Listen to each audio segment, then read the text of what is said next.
छोटी हूँ तो इनके पैरों तले दब जाऊंगी, लेकिन नहीं, मेरा भी उतना ही अधिकार है जितना इन दोनों का है। बढ़िया आई दोनों मेरी चुगली करने के लिए, मुझे क्या कम समझ रखा है। तीनों बहू एक दूसरे से बहस करने लगती है और सास दोबारा ये देखकर टेंशन में आ जाती है और सबसे कहती है, चुप हो जाओ, अब से तुम तीनों सारे काम एक साथ करोगी, आंख बंद करके एक दूसरे की बात सुनोगी। तुम तीनों इस बात को गांठ बांध लो, वरना अगली छुट्टियों में तुम्हारा अपना मायके जाना कैंसिल।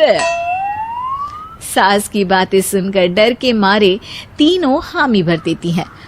जी मम्मी जी, मैं समझ गई।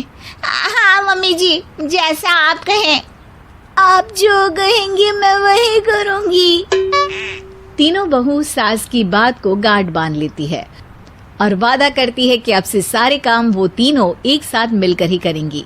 ये सब देखकर सास खुश हो जाती है और वहाँ से चली जाती है। नीचे जाकर वो देखती है कि घर में शर्मा जी आए हुए होते हैं।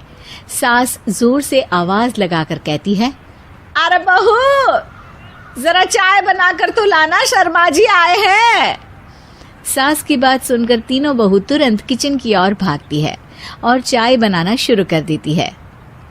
मुझे तो एकदम मसाले वाली कड़क चाय पसंद है, तो हम शर्मा जी के लिए मसाले वाली चाय ही बनाएंगे। अरे नहीं दीदी, गर्मी के मौसम में मसाला चाय कौन पीता है? मैं तो शर्मा जी के लिए इलायची वाली चाय ही बनाऊंगी। ये कैसी बात कर रही हैं आप दोनों? मेरी मम्मी ने सिखाया है कि मेहमान को ज्यादा दूध और शक्कर वाली चाय देनी चाहिए, वरना वो घर वालों को कंजूस समझते हैं।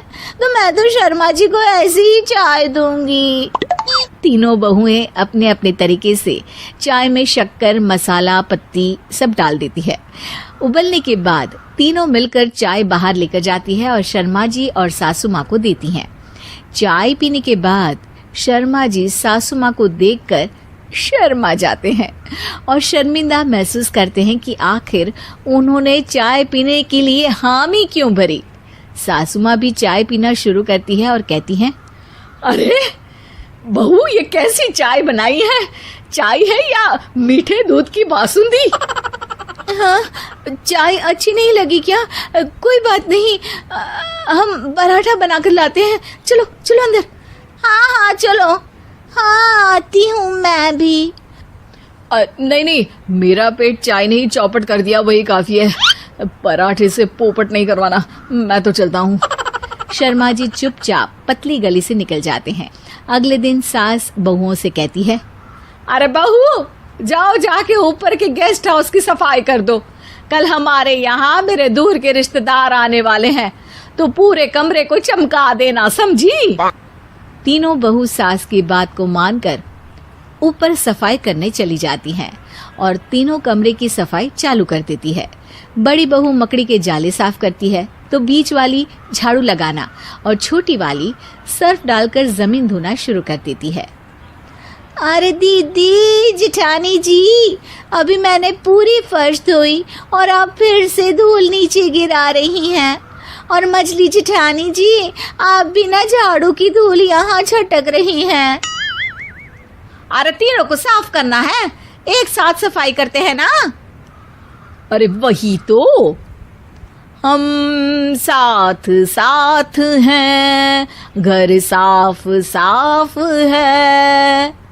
तीनों बहू ऐसे ही काम में उलझ जाती है और 2 घंटे तक एक ही कमरे की सफाई करती रहती है। बहुत देर से अपनी बहुओं को ना देखने के कारण सास ऊपर कमरे में उन्हें देखने जाती है, लेकिन कमरे में घुसती ही वो गीली फर्श पर फिसलने के कारण नीचे गिर जाती है। ओरी मोरी मैया, हड्डी मरोड़ के रख दी। आए, मेरी तो कमर ही टूट गई रे। तीनों बहुएं सास को उठाती हैं और बिस्तर पर सुला देती है। अरे मेरे हाथ पैर दर्द कर रहे हैं, दबा दो, आराम मिलेगा। हाँ जी माँ जी। अरे जी माँ जी, जी माँ जी। और तीनों बहुएं एक साथ सास के हाथ को दबाना शुरू कर देती हैं। माँ की तो चीख ही निकल जाती है और नतीजा ये होता है कि सास के बचे हुए शरीर में भी दर्द उठ जाता है। हाय राम, ये क्या कर दिया तुम तीनों ने। अरे मेरी तो किस्मत ही फूटी है कि तुम जैसी बहुएं मुझे मिली। हे भगवान, पूरे शरीर में दर्द बढ़ गया है। अब तो पता नहीं कि चल भी पाऊंगी या नहीं। माफ करो, मुझे गलती हो गई मुझसे कि तुम तीनों को एक साथ काम करने के लिए बोला। सोचा था तीनों मिलके अच्छे से काम करेगी, लेकिन बड़े बुजुर्ग सही कहते थे कि 3 तिगाड़ा काम बिगाड़ा। तुम लोगों ने ये बात ना आज साबित करके दिखा दी। तुम तीनों को तो समझाना यानी मानो भैंस के आगे बीन बजाना है। तुम्हें अकेले अकेले काम करना है ना, तो अब से तुम अकेले ही अपना अपना काम करो। तीनों बहुएं वहां से जाने लगती है। अरे कहाँ जा रही हो? आप ही ने तो कहा कि अपना अपना काम करो, तो मुझे मुल्तानी मिट्टी लगानी है। अरे मुझे भी तो नेल पॉलिश लगानी है। मुझे ना मेहंदी लगानी है। सास अपना सर पीट लेती है और कहती है, अरे मुझे भी लगाना है कुछ। क्या माँ जी? क्या माँ जी? क्या माँ जी? तुम्हारे घर वालों को फोन तुम्हारी हरकतें बताने के लिए।